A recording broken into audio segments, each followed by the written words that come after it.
Okay. All right, so one of the things that I want to have everyone be aware of the fact is the authenticity of what we have worked at from the very beginning about the painting. And so the reason why we have Specialist Ashley Machi, thank you, here is because this is you want to explain the helmet and the fact that we do have a real M16, and we cannot have those things off campus, so to speak, without someone specifically overseeing what's going on here. So these are a real set of night vision goggles that the military would use for different missions. This is it's actually an M4 and M16, very I'm close. sorry. That's okay. Since it is military property and government property, we can't just leave that unattended. Unfortunately, to just civilians. Somebody who has gone through the training and the safety and the procedures of military equipment and the responsibility of making sure it doesn't get lost or damaged or stolen, misused, all of that. They have me stay here with it. That way I can bring it back and we can put it back safely in the vault when we're done using it. So, along with the night vision goggles as well, because those are really important. They can help you with a lot of things. Well, and they're rather expensive. That as well. So these are actually locked up in a safe, as I'm told. A vault. A vault. Yes. Well, Yep. okay, so that's something that's important. And of course, this was just issued out today. But again, what we're staging here is the pararescue scene, where in the painting itself we have the probably co-pilot that would have jumped out of the plane, or Passenger. passenger. So he's armed protecting the medic who was evacuating the wounded personnel in the field.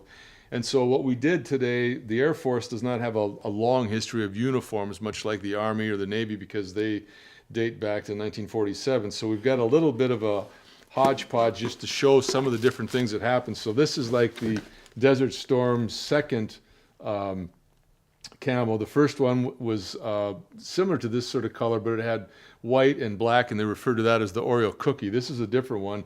This is Woodlawn, which actually predates this. So this was the uniform that was used before Desert Storm. And so a lot of times you might see, for instance, military personnel wearing the uniform of this particular Desert Storm with the flak vest on with the Woodlawn, because they did not have enough of these yet when we first entered into that theater of operation. So we've done a little bit of reversal here. And then the elbow pads, would you turn your arm there? This is the digital, which is like came after that.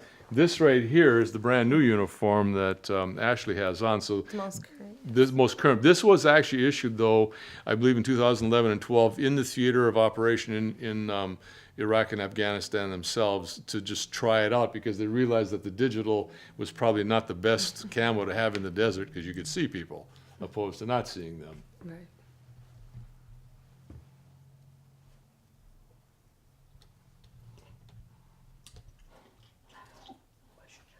What's that? Do you have some? Oh, no, what? Or No, do which? you have, asking if we have any last Oh, thoughts do you have or any last comments. thoughts? Sorry, I'm sorry. Any last thought? Well, but this for you, this is the first time you've been in the studio, but you've been to the committal hall for one of the presentations. Yes, so maybe this- talk about some of the things that you do, some of your job.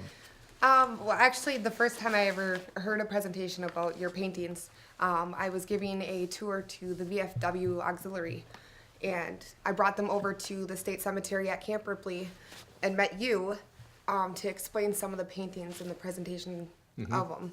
I thought it was extremely outstanding. It's inspirational. It has so much more detail and history in it than I would have ever imagined. Than just looking at a picture, it's got a tremendous amount of significance to the military, every branch, and I think it's cool that you're doing each branch of service specifically, because Absolutely. everyone is so special. And So, very different, but also extremely different. Yes, it's like that's one thing you learn from the very beginning in doing the research. It's almost like 5 different fraternities or sororities, so to speak, because there's things that are particular to one branch that are not to another. There's symbolic elements and other little hidden statements.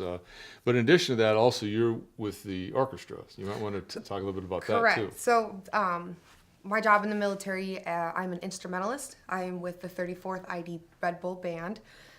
We go out and we do, if we were in a deployed setting, we would do a peace mission, community outreach, everything from showing people that the military isn't all about fighting and war. You know, we're here to help, we're here to protect, and we're here to have that, I guess, interaction with the community to show that, you know, we're not all bad. We do peace missions, not infantry missions, so, or combat missions. So it's a lot of fun. It's a little more personal to me, I suppose, than say a tanker or mechanic. It's just a different level. Oh, sure, exactly. Yeah. And I would say that, given what Ashley has actually said, is a perfect example of the kind of thing that's going to linger in my mind for quite a while. There is so much diversity and depth and nuance, and not only does everyone that you meet have a particular story of their own, but things go far deeper than you ever knew that they did. Right. So simply being able to look at any figure in this and realize that there is a lifelong story that goes into it, or just to meet someone, you know, for a couple of hours while we're doing the same job and then hear things that I never thought I'd hear. That is so valuable to me, and I'm sure other people are going to take that away as well. Okay. That's a wrap, as they say. I